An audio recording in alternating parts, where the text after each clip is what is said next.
Name the primary stress hormone. Cortisol. Is it the only hormone that's released during stress?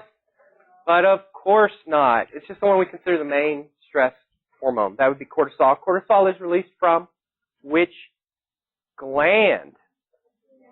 The adrenal. Which part? Adrenal cortex. Which region of the cortex? Zona Reticularis, which may have appeared on the lab test. Cortisol is considered a glucocorticoid. I'm going to go fast on this because we have it in our notes. It's a glucocorticoid because it's a cortical steroid.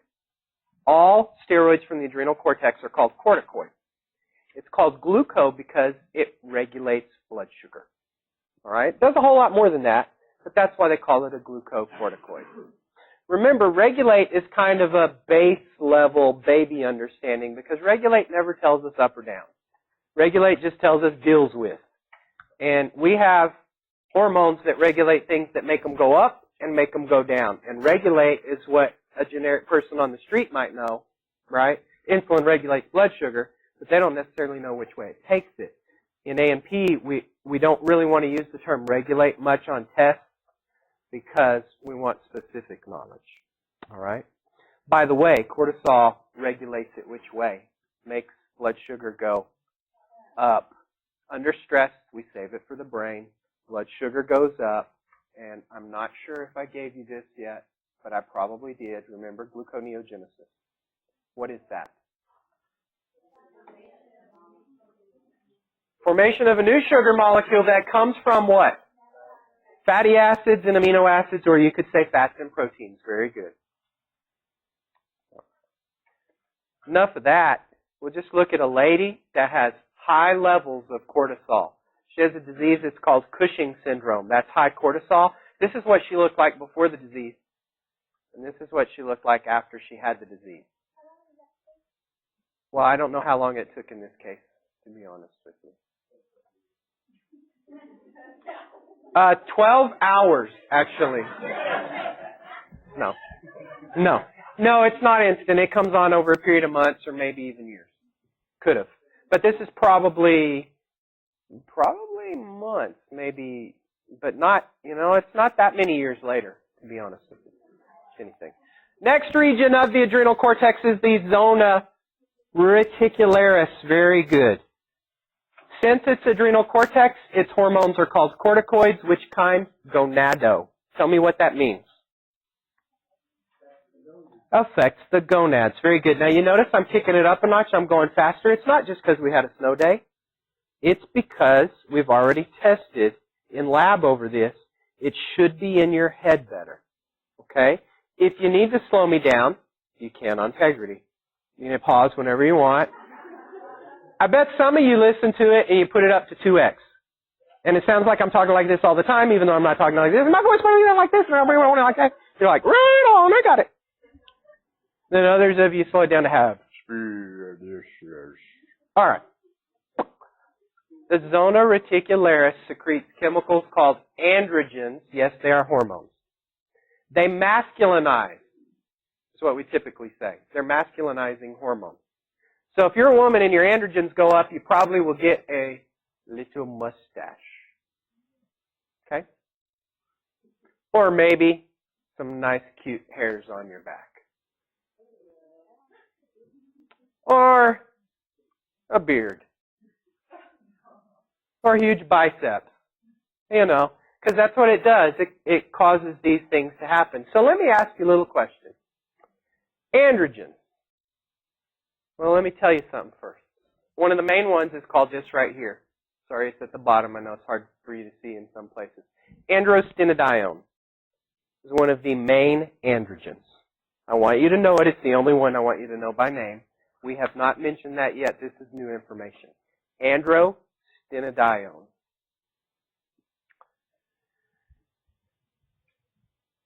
How many people remember the great home run race in Major League Baseball a little over a decade ago? Right? How many home runs were those guys hitting? Not 70. Around 70, right? They went from 45 to 70 in 1 year. But they weren't doing steroids, were they? Well, here's the deal. Mark McGuire said, I'm not taking steroids. I'm taking a supplement that my trainer gave me. It's called Andro. Hey, what did I just talk about? Androstenedione. That's what he was taking. Anybody that knew organic chemistry knew when he said Andro that he was taking a cortical steroid from the adrenal cortex. That is not testosterone. It's not the steroids that come from your testes. But look right here.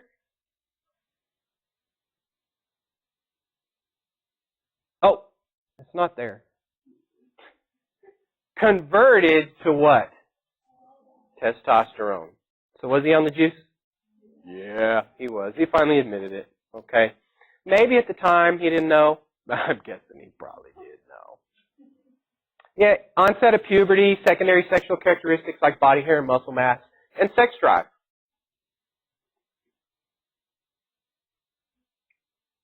It was very tough for me not to make a joke there. All right. So the adrenal medulla is the next gland. I love doing the medulla of the adrenal gland because you already have some mental hooks for this. This is something that everybody's familiar with in one way or another.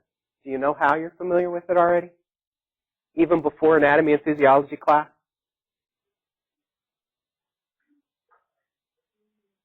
The chemicals from this gland are commonly referred to as adrenaline.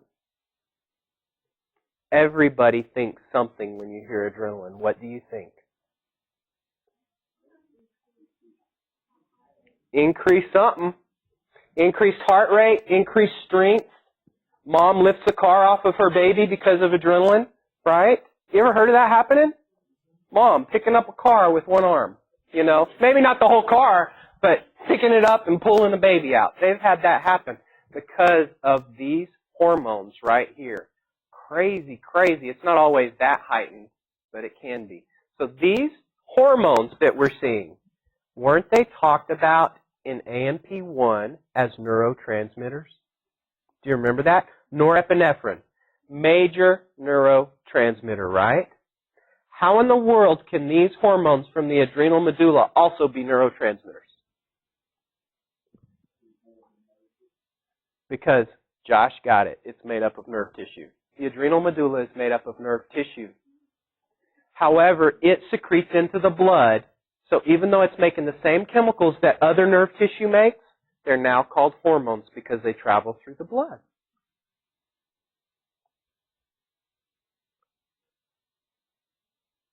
Okay, what do? Generically, they do these things.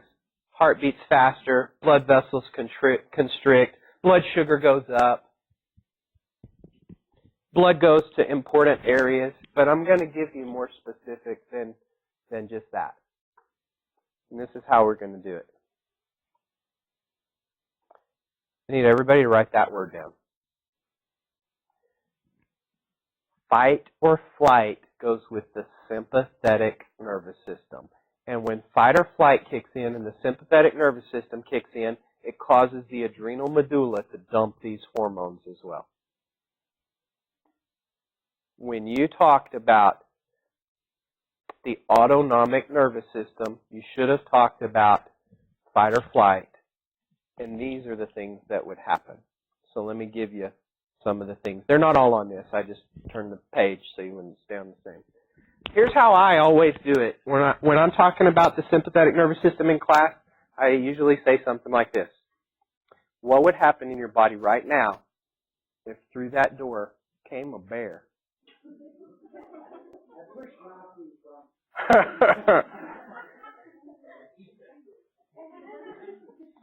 Yeah.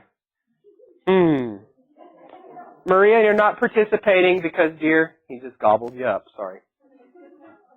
But in all the rest of our bodies, our heart rate goes through the roof. Why? It's AMP2, it's a different level of knowledge. You got to know the why. Not because of epinephrine and norepinephrine. I mean, that's the why, but what's the cause? What's the purpose? What are we achieving? To get?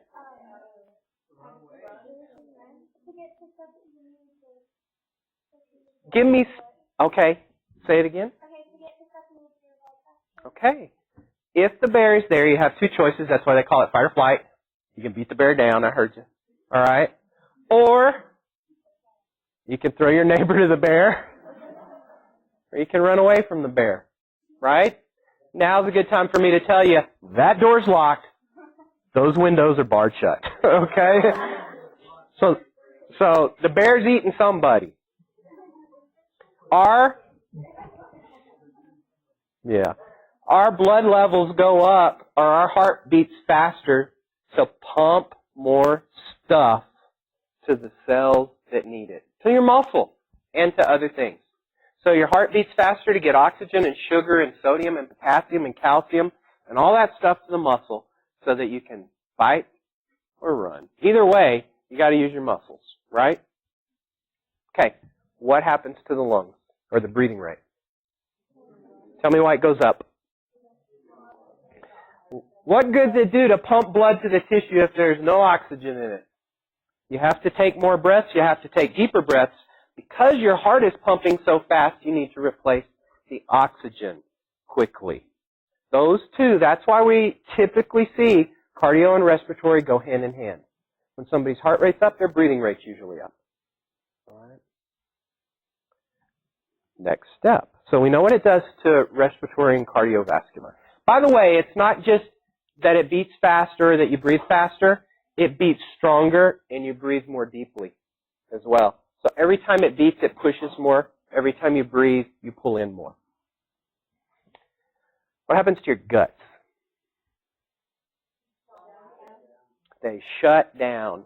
They shut down. What does that mean? Not just that. Not just you're not hungry.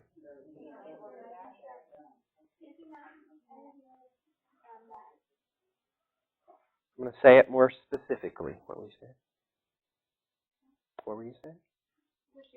Okay. Here's what it means. It means it quits moving. The contractions that happen in there that we haven't talked about much, they slow down. The blood flow to the guts goes away.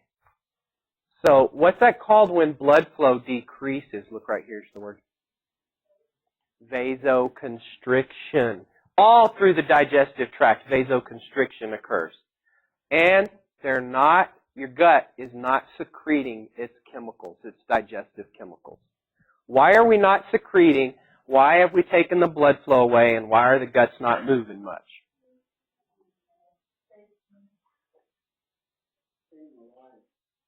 Good, good, good. Make it more real right in the moment. Staying alive's pretty in the moment, though.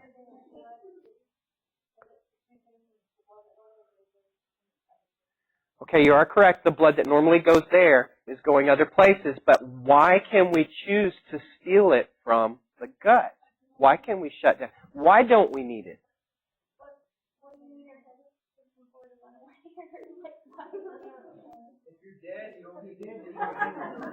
But you might live.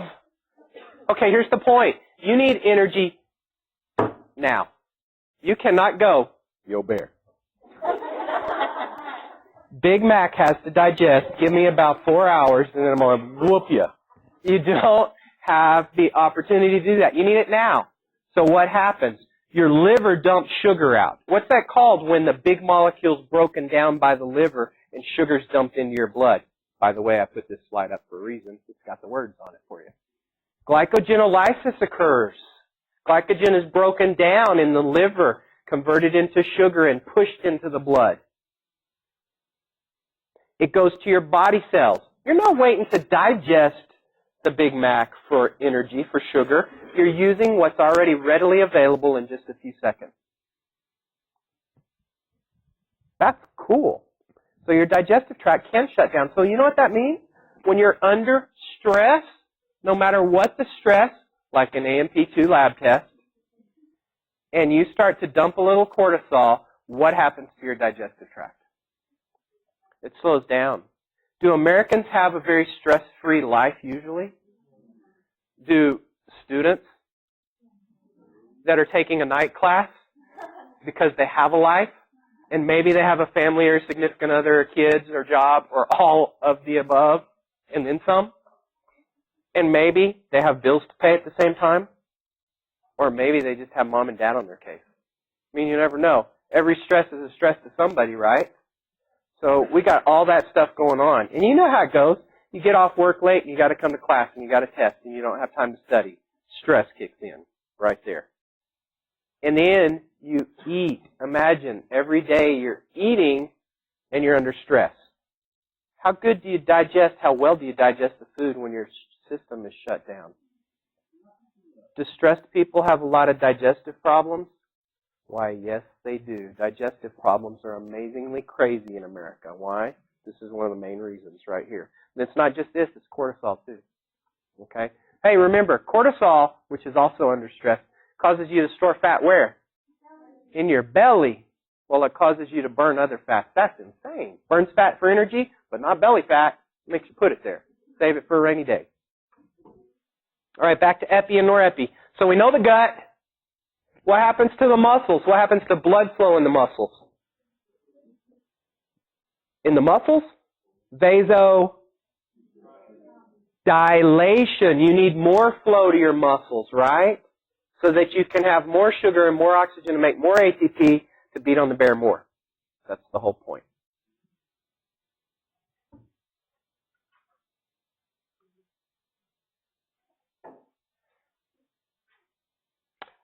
What happens in your skin?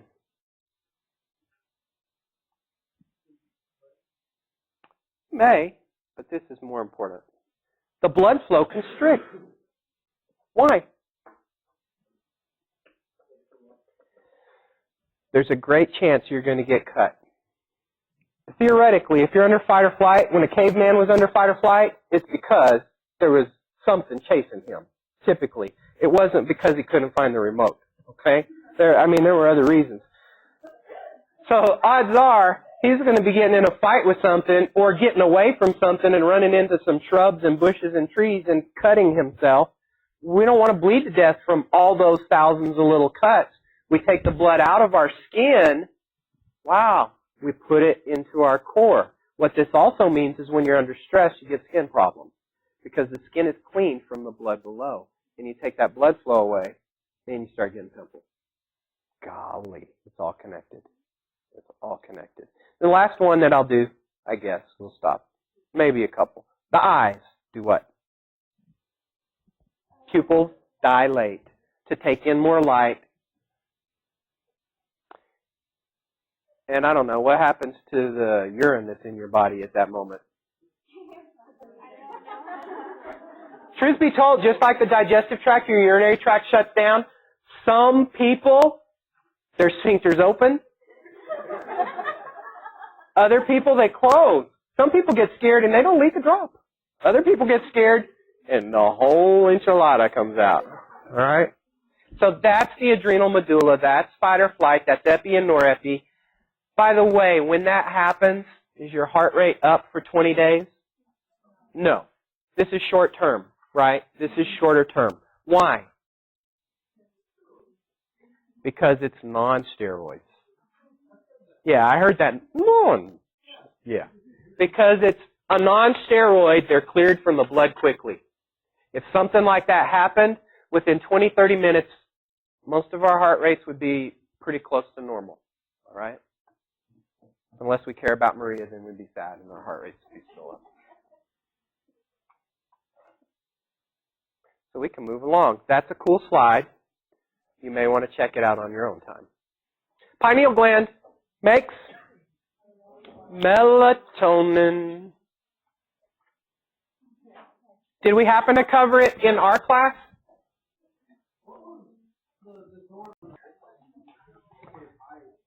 So check this out.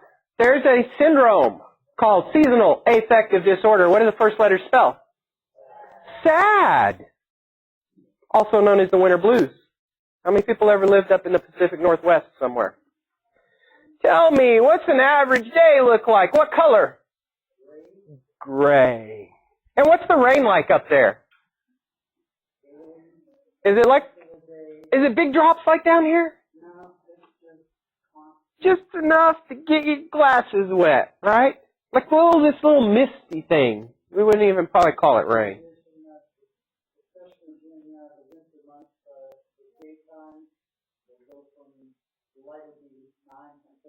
Mm-hmm. Of course, in the winter, it's like that, but in the summer, it's like the opposite. It'll be light at 11 o'clock at night and light at 4 o'clock in the morning. Crazy. However, they say that, like Seattle, gets 60 sunny days a year. If you look it up on the weather, it'll say 60 sunny days. How many do we get? 300.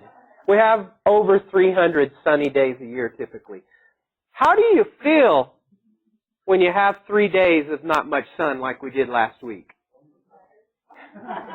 Yeah, some people love it. But what if you have to get up at 6 in the morning every day and start your day? It is for you? It's easier? It's more difficult usually. Renee, that's not right. Tell me about this hormone. When's it dumped into your blood? When it's dark. That would typically be at night, but depending on where you live and what's going on, maybe not. So if cold fronts move in, or if you live in Seattle, or Portland or something, and you get a lot of that gray stuff going on, you may get what's called the winter blues. It's more common in the winter because it stays gray all the time up there. And higher rates of suicide than anywhere, down south. Because of this. You know how they treat it? You're sure not going to give melatonin. You're going to treat it, Andy, with light. You're right.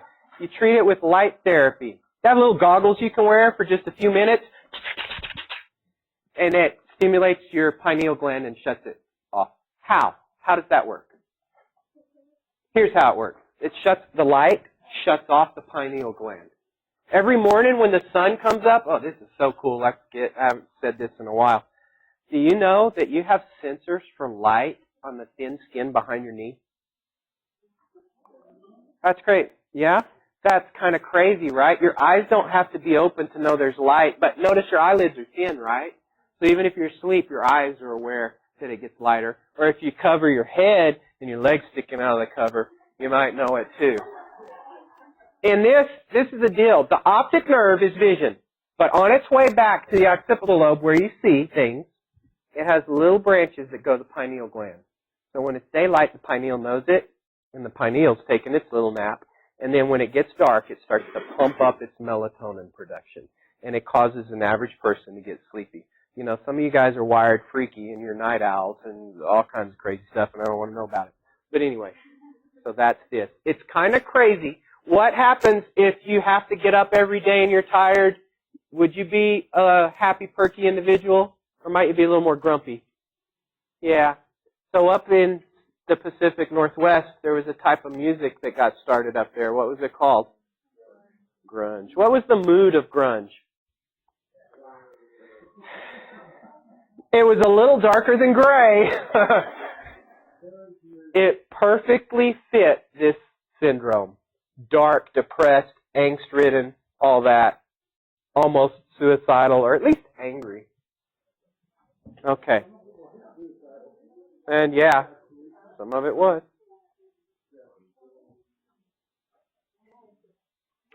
So that moves us right into the pancreas, which is going to be so easy for us because we've already done this. So we can whip right through the pancreas, and we'll be done with this chapter pretty quickly, to be honest with you.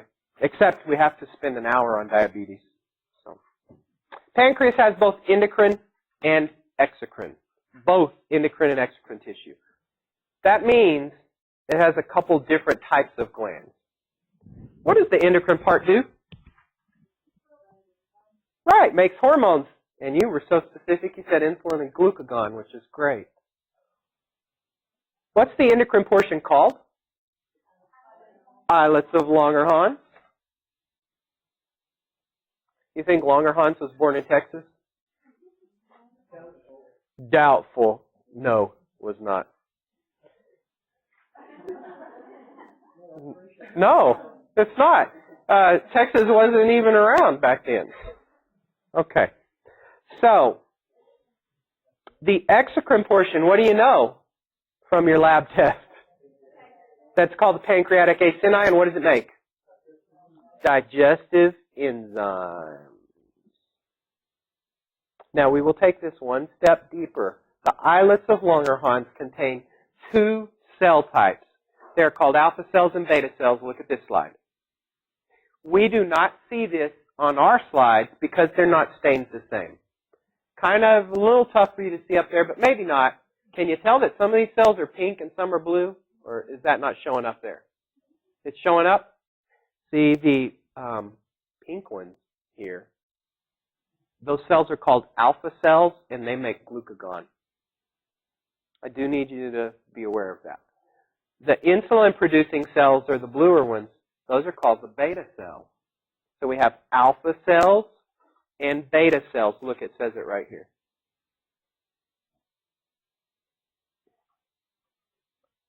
We know that insulin and glucagon regulate blood sugar, and we know that saying regulate is a cop-out.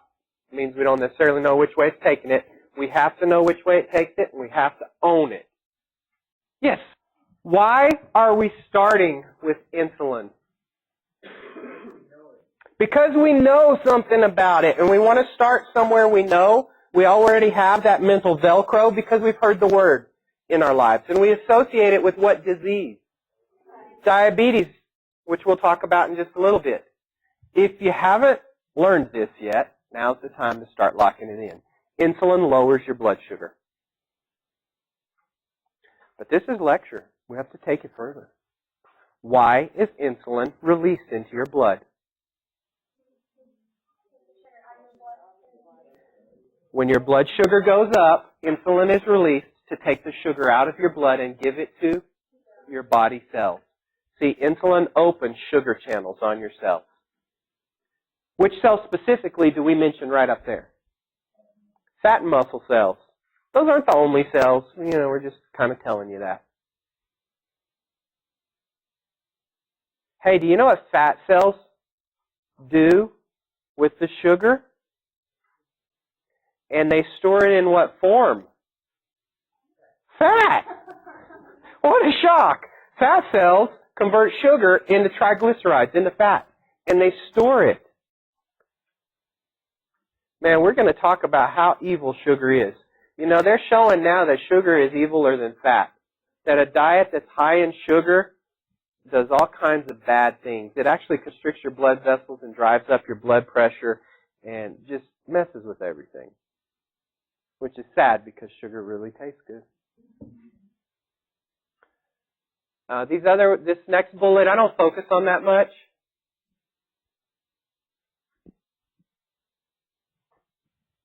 But this right here, I just want to reiterate these words.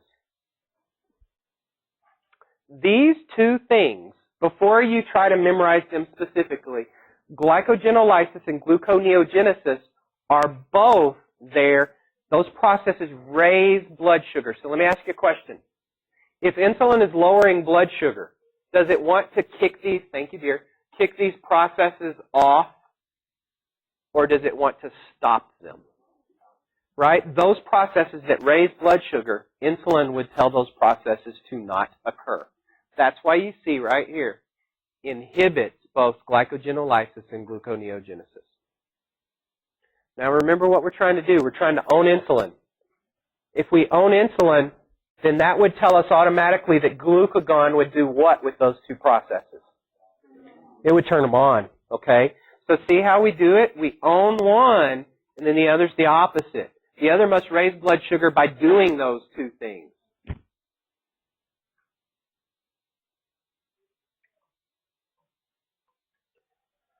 I don't get that particular on it, okay? We did mention this. That's what I really wanted you to see here, was that last bullet. Adipose tissue converts sugar into fat. So we'll go back and mention glucagon. Glucagon is there to elevate your blood sugar. But hey, this is lecture and it's AMP2, so we need to take it to a deeper level. Why would glucagon be released? Let's say that you skipped a meal today on your way in here because you wanted to study. Raise your hand if you did that. Woof, Okay, couple things happen there. Oh boy. So your blood sugar level, if you didn't eat it all, now if you chugged a soda or drank some Frappuccino-ish beverage, your blood sugar went up. But if you didn't have anything, your blood sugar goes down. But you have glycogen stored in your liver. And you have fatty acids and amino acids, and your body can convert all of that into glucose and raise the blood sugar with this hormone.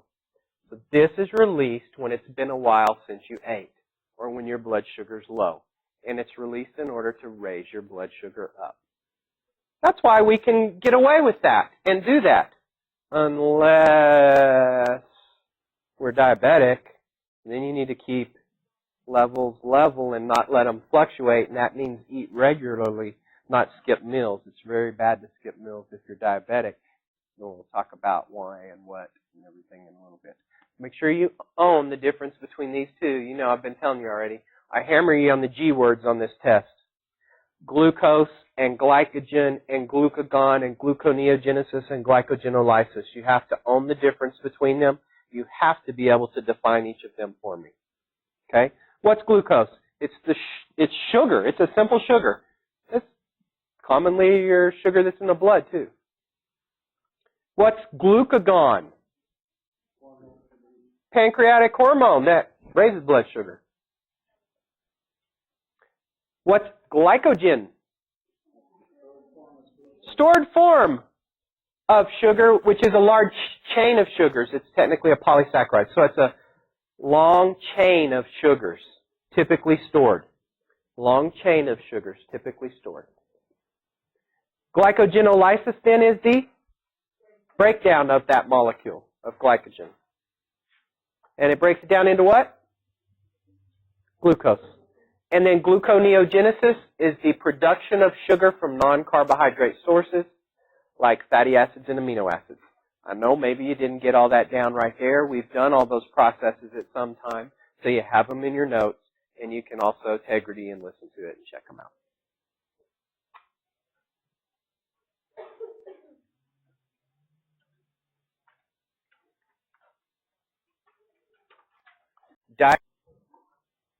First things first, the word diabetes means to flow through. To flow through. Now, this disease is not just called diabetes, even though that's all we usually say. Hey, if you know people from, generations that are a little bit older than the average person in here, they usually say blank diabetes. No, do you know what they say? You know what they call it? Like my grandma? They call it sugar diabetes. You ever heard that? That's what they used to call it. Because there's diabetes insipidus that we've talked about that has nothing to do with sugar, and it's a diabetes. And I guess that was common when it first came up, and they started realizing that they used to always call this sugar diabetes. All right? Now we call it diabetes mellitus, which means to flow through like honey. Like honey. Oh my. If it's flowing through, where are you finding this? That means urine. What does to flow through like honey mean? Okay, but no, it doesn't. Good try. It means it's got a lot of sugar in your urine. So if you were a doctor in 1890, you know how you diagnosed diabetes? You tasted some pee. And if it was sweet, I gotta ask, what was said there? Wow. Can you imagine who wants to be a doctor in 1890? Raise your hand. I'm just curious where my freaky people are in this class. So diabetes mellitus, we now know to flow through like honey.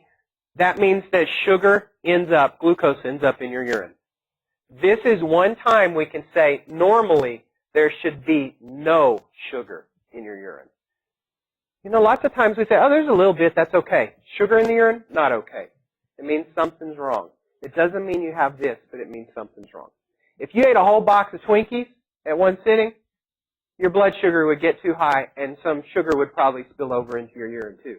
But it wouldn't be like that all the time, unless you ate Twinkies every day, and then you would eventually get this, and then it would be all the time. So there you have it.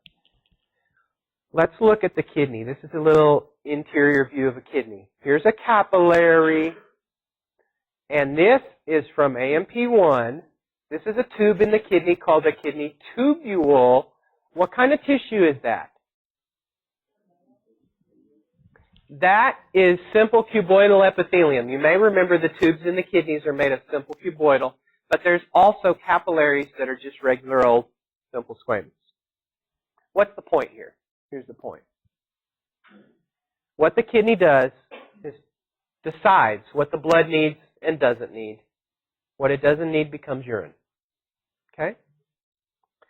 The kidney knows that your body uses sugar for energy. The kidney knows that sugar is important. So it usually puts it all where? All of it usually goes back into the blood. However, sometimes when there's too much sugar, that says blood sugar in case you can't read it right there. When there's elevated blood sugar, the sugar can get so high that your kidneys can't put it any more in. There's too much in the blood already. So what happens? The sugar starts to fall over into these tubules, and as it passes through, it ends up in your urine. All right? With excessively high sugar, your kidney just can't put any more in the blood. And they say it spills over into the urine. That's why I wrote that phrase right there. It spills over into the urine. Well, there happens to be two types of diabetes. There's type 1 and type 2. Type 1 is the kind that kids used to get. When a kid was 6 years old or 8 years old and they'd have to start taking insulin, it was type 1 diabetes. And type 1 diabetes, like I said, the kids have to take insulin shots. So it is now called insulin-dependent diabetes mellitus. That's what IDDM is. There is a great homeostatic imbalance on this in your book, and there's also one of those closer looks or clinical connections that is a whole page about diabetes as well. I'm telling you most of it, but I still want you to read it. It will spell this out for you. Insulin dependent. Why is it type 1 called that? They have to take it. By the way, did they swallow insulin pills? No, they take shots because your gut will change it. Not a shot like that. Good point. You take a shot. You get a shot right in the gluteus. No. Where? Oh, your little abdomen? Oh. Okay.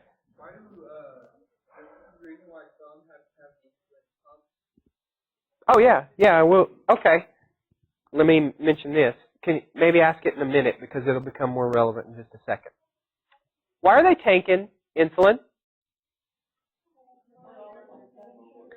Because the body is no longer producing it in normal levels.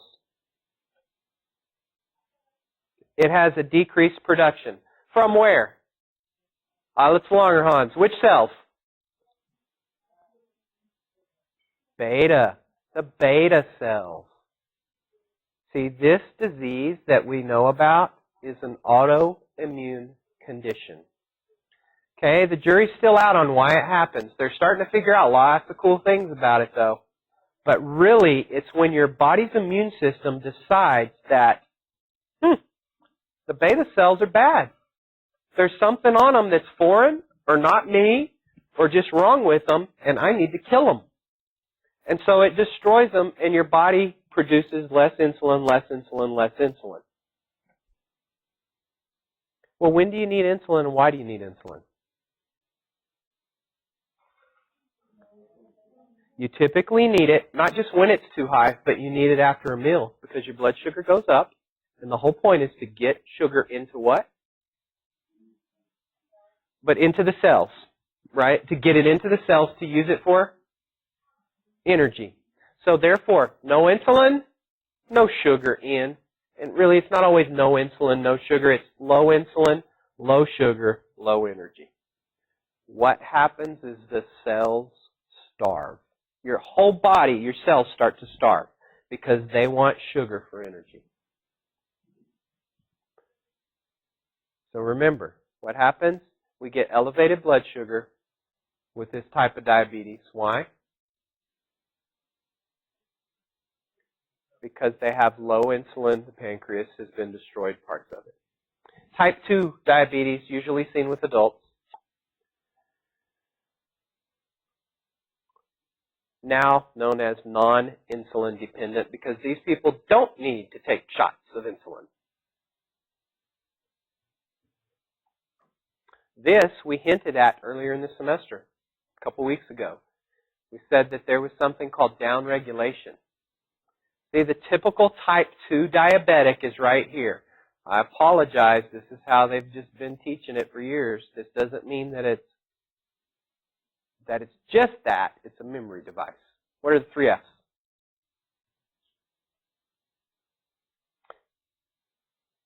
The common typical person that has adult onset diabetes, which type 2 is called. By the way, type 1 is called juvenile. That's why kids get it. Those are alternate names. They used to call it juvenile and adult onset, then type 1 and type 2. Now it's insulin dependent versus non-insulin dependent. 3 F's stand for fat, female, and 40. Fat, female, and 40. How horrible is that?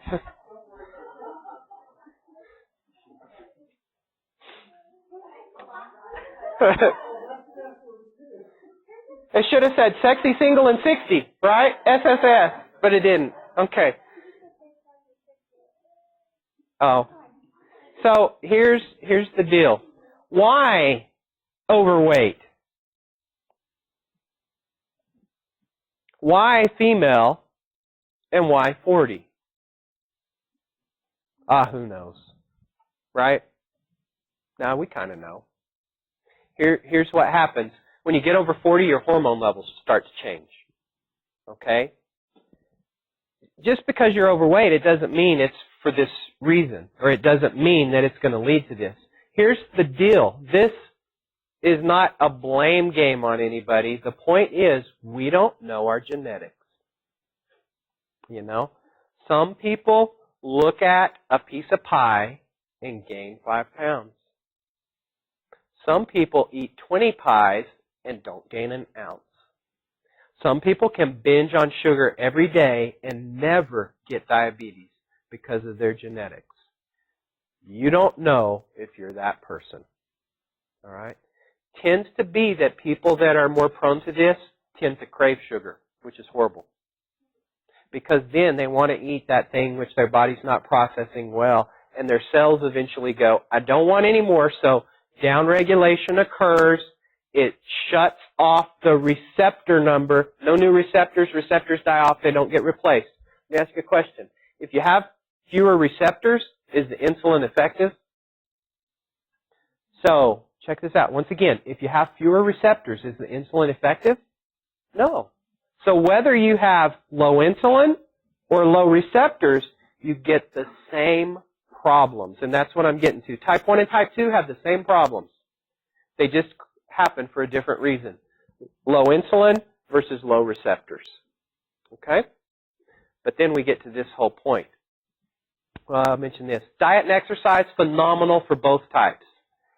Actually, it's so good for type 2 that some people can, I hate to use this word, but I will, can cure type 2 diabetes with their diet and exercise. There have been people that were type 2 diabetics that, because of their genetics and everything, when they exercise and if they change their diet, that it goes away. Wow, that is cool. You don't really see that with type 1 diabetes because it's an autoimmune condition. It will still help. It will help to manage the symptoms. Exercise is amazing for your body, for the way that your body does things. And what can happen is when you get less sugar and when you exercise, your cells can start to say, oh, maybe I want the sugar again. And they can start putting receptors back there, and the sugar can get in. Especially to your muscle, because when you exercise, it makes your muscle hungry. That's cool. Is that going to work and fix this problem for everybody? No, but it can. So it's a good thing to try. Here's the other point. You've got to keep your sugar levels constant and consistent, no matter which type you have. Why can sugar spike? Because it's regulated by non-steroids, which are water-soluble, which travel in the free form, which allow levels to rise and fall quickly. That's why it spikes. You don't want that. So a diabetic, no matter if you're type 1 or type 2, you want to eat many meals, 6 meals a day, little small meals. You can have complex carbohydrates, but you better not have much sugar at all. And you want protein as well, because that levels the blood sugar, which is why some people need an insulin pump. Here's what they figured out. Years ago, when someone was diabetic, they used to give them 1 shot in the morning, 1 big old shot of insulin. Do we eat once a day?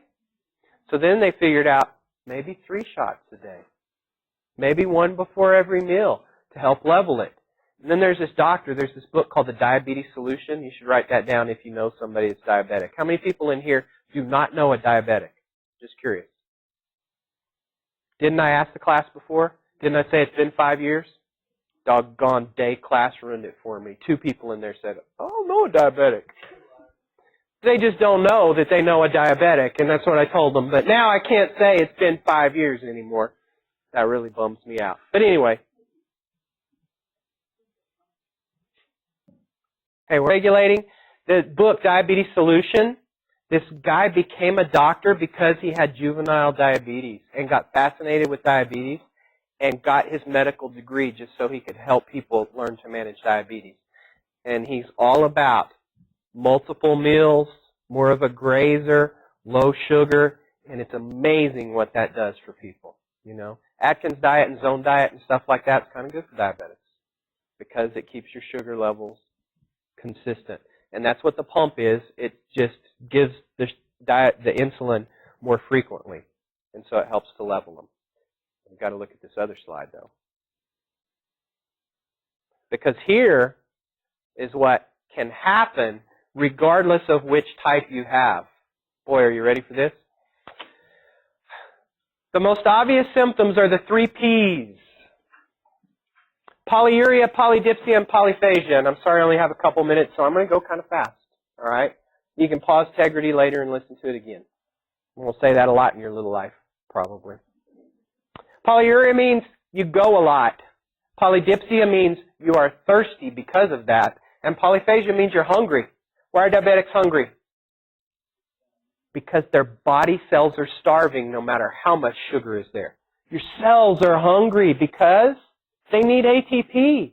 That's what makes us hungry, is when our cells need energy. So the crazy thing is, when you're a diabetic, you crave sugar, so you get hungry, and man, you want to eat whatever you love to eat, like pasta or bread or pie or cake or donuts or Snickers bars.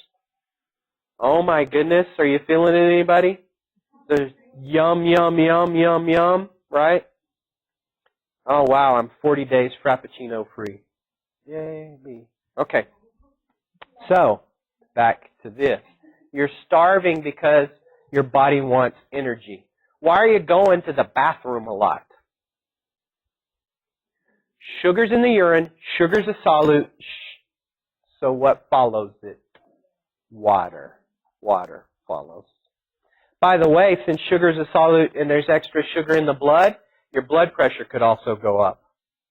Wow, you make more urine and your blood pressure's up.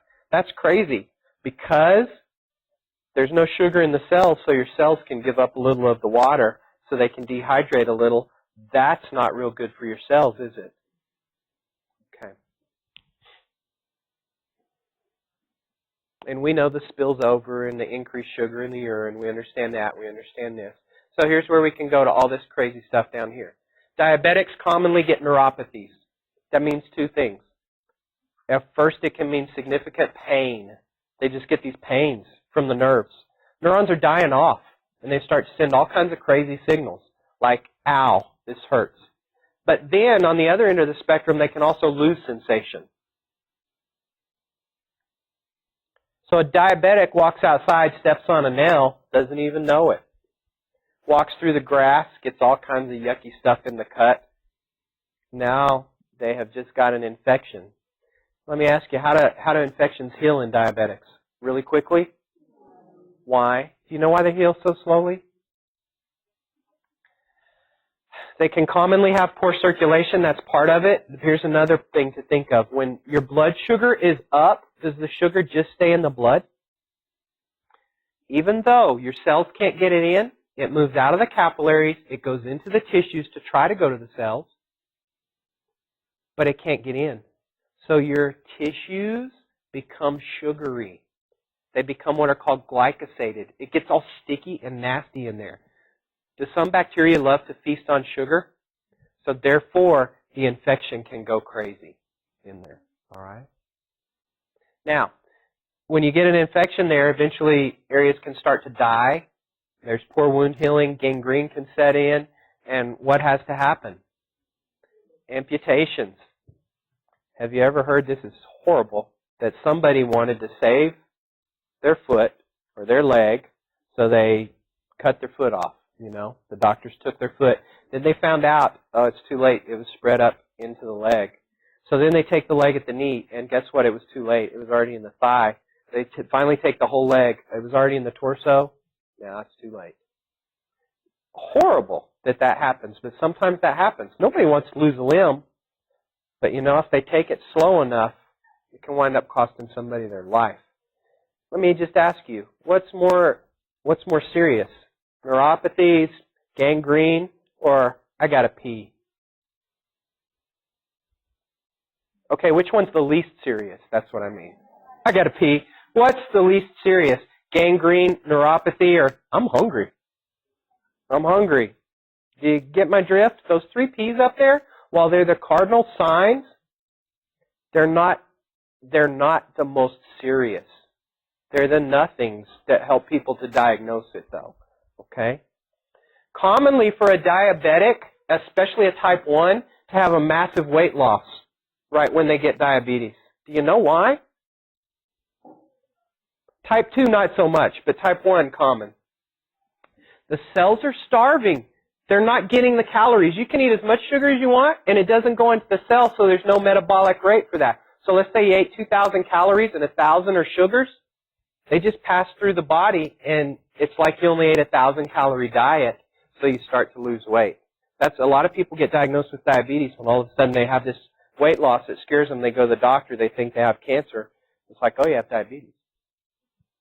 Comparatively, that's good news, you know. Also, diabetics commonly notice they have to take water with them to bed because they urinate at night so much that they need to replace it. That's an early warning symptom of diabetes as well. Diabetes, you start burning fats and proteins instead of sugar. When you're burning fats, you get these little things in your blood called ketones. We'll talk about more in the digestive system. Ketones are acids. You need to know, this is the first time we're saying it in AMP2, we're going to focus on this all through the semester. An acidic pH is a lower pH. All right? Your blood level, which we'll say in the next talk tomorrow night too, of pH is usually 7.35 to 7.45. That's the measurement of pH, concentration of hydrogen ions. When we say that a diabetic gets more of these and their blood becomes acidic, we mean it moves this way, lower than 7.35. We don't mean it moves to 2 or 3 or 5 or even 6, just lower than 7.35. That's called diabetic ketoacidosis. You may have heard that leads to confusion, disorientation, and diabetics can even go into a coma and die from that.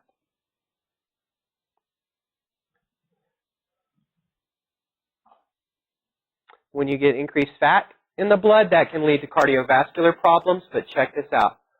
High blood sugar has now been shown to cause blood vessels to constrict. Wow, sugar in the blood makes them constrict. What's that do to your blood pressure? It goes up. That's hard on your heart. Sugar also causes inflammation of blood vessels. Not only do they constrict, but they get inflamed. I don't know if you know or not, but in order to lay a plaque down in a blood vessel, it has to be inflamed first. And sugar's the main culprit, not fat.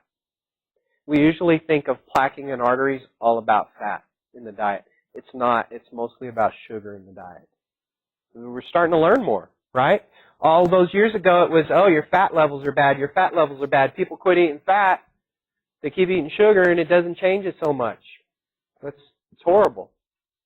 Retinopathy is when the neurons and the vasculature in your eye starts to change, and it can lead to blindness.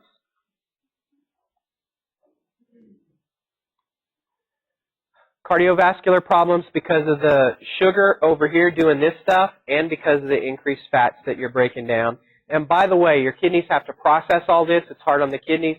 Commonly, diabetics eventually have to get dialysis, maybe even a kidney transplant, and that can lead to kidney failure.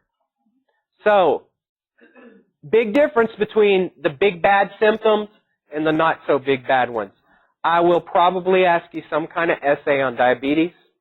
You should start working on it because you know you have a week. Thank you for your patience. Hopefully we'll have class tomorrow.